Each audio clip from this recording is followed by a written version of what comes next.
আজি ৰঞ্জিত খুৰাই মুড়ি ঘণ্টা বনাব।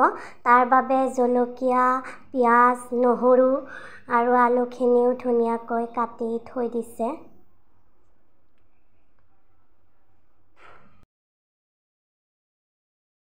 আৰু এইখিনি মাছৰ মূৰে দিয়ে মুড়ি ঘণ্টাটো বনাব। আৰু আদা ৰচুনখিনি মই ধুনীয়াকৈ পিচিয়ে থৈছোঁ। এইফালে আকৌ খুৰাই মাছৰ মূৰৰ ফুলখিনি এৰুৱাই পেলাই দিছে, যিহেতু সেইখিনি খায়ো ভাল নালাগে।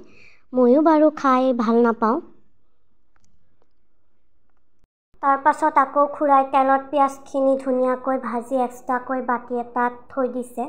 সেইখিনি খুৰাই পিছত দিব, যিহেতু সকলোৰে বনোৱাৰ ষ্টাইল বেলেগ বেলেগ হয়। ময়ো বেলেগ ধৰণেই বনাওঁ।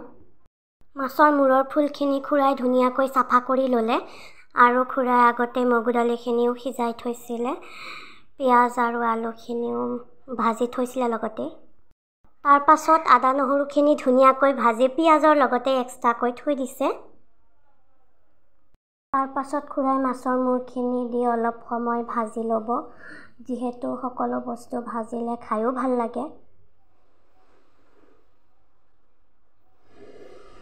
এইখিনি ভজা হোৱাৰ পাছত সিজাই লোৱা মগু দালিখিনিও খুৰাই দি দিলে।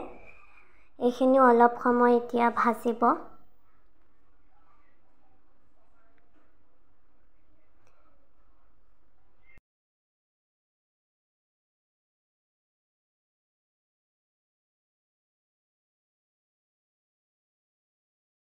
মগু দালিখিনি অলপ সময় ভজা হোৱাৰ পিছতে আলুখিনিৰ লগতে ভাজি লোৱা পিঁয়াজ আৰু আদা নহৰুখিনি দি খুৰাই এতিয়া ধুনীয়াকৈ এইখিনি মিক্স কৰি ল'ব।